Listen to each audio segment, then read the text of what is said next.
সাহেব খবরের বেটা ভাত শুনলে বেটা খালি শুনি বেটা দুনিয়া সাকিবের অঙ্গ কেটে আলাইছে শিখে এটা কামটা করলো কি? আর কইস না ভাই, যা করছে একেবারে অঙ্গটা কাটিয়া বাতিল করে দিল না জীবনের নামে বেটা। পোলার ভবিষ্যৎটা পুরা শেষ করে দিছে। এই পোলার না করার কোনো বিয়া না সমাজে কেমন ঠাই পাবো। চল বড় ভাই সবাই তোর অসত ভাই এই বিষয়ে আলাপচারি করি। চল।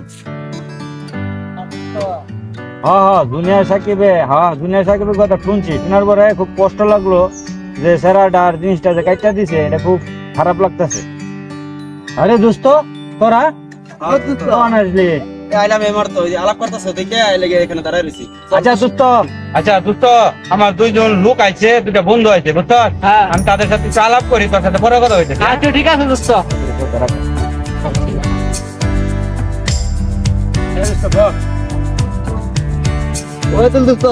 গল্প তাহলে তুমিও জানিয়ে গেছো? আরে দোস্ত মনে খুবই খারাপ শোনার পরে, দুনিয়া সাকিবের জিনিসটা কাইটা দিচ্ছে, শুনলাম খুবই খারাপ। আসলে দুটো একটা মর্মান্তিক একটা ঘটনা বুঝছো।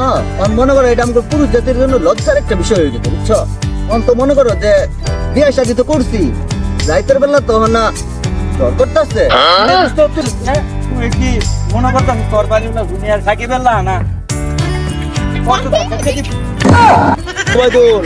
আমি হতে বেটা নতুন বিয়া করছি বেটা, আমার যদি বেটা রাইতে বেটা ঘুমাইতে বেটা ডর করতেছে বেটা, আমি যদি রাইতে যদি ঘুমাই সর্বল উঠে অস্ত্র নাই বেটা।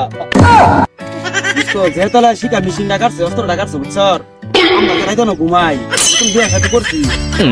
আমার সকালবেলা দুপুর 4টার সময় সব না করে নেবো মেশিন কাটে নেবো পরে তো আমরা এটা হইতে মতো কামটা কিরম করলেন? আরে বেটা এগুলা কথা বাদ দিয়া দুনিয়ার সাকিবের কথা চিন্তা কর। বেড়াটা কিন্তু খুব কষ্ট আছে, বেড়াটার অবস্থা দেখছ, বেড়ার যে অর্থটা কাটতে দিছে না আজীবন। তো মনে করলি বেটা তো হিজ হয়ে গেছে। আমার মনে করেন ছেড়ে তুই কাঁচা কঞ্চে দিয়ে ঠেঙ্গে ধপ ধপ করে বাইরে বলতাম কে লেগে কামটা করলো দেশের মধ্যে মেয়ে করা মেন জিনিসটা কাটতে দেন তাহলে আর দেশের মধ্যে যারা যারা আছে আপনারা মেয়েরা কোনো সময় এরকম কাম চলো করবেন না। কি করছো তারা? আসলে যে ঘটনাটা হয়েছে বুঝছি, আসলে যে ঘটনা করছে তার আসলে একটা বিচার দরকার, এটা সঠিক একটা বন্দোবস্ত দরকার, নয়তো দেখা যাবে এটা পুরুষ জাতির আসলে লজ্জা। ইনশাআল্লাহ এটা সঠিক চিকিৎসা হবে। আশা করছি যে বাংলাদেশের এটা খুব ভালো চিকিৎসা আছে বুঝছিস না। ইনশাআল্লাহ দোয়া করতেছি যাতে জুনিয়র সাকিব খুব তাড়াতাড়ি সুস্থ হয়ে যায়। কি বলি? আমরা দেশবাসীর কাছে এটাই আশা করি যে দুনিয়ার সাকিব সুস্থ হয়ে যায়, তার জন্য সবাই আমরা দোয়া করি। সবাই দোয়া করবেন, ভিডিওর মধ্যে সবাই কমেন্ট করবেন, আর দুনিয়া সাকিবের জন্য সবাই একটু দোয়া করবেন, উনি যেন তাড়াতাড়ি সুস্থ হয়ে আবার আমাদের মধ্যে ফিরে আসছে। আর যত পুরুষ জাতি ভিডিওটা দেখবেন প্রত্যেকটা পুরুষ জাতির কাছে অনুরোধ ভিডিওটা বেশি বেশি করে শেয়ার করবেন।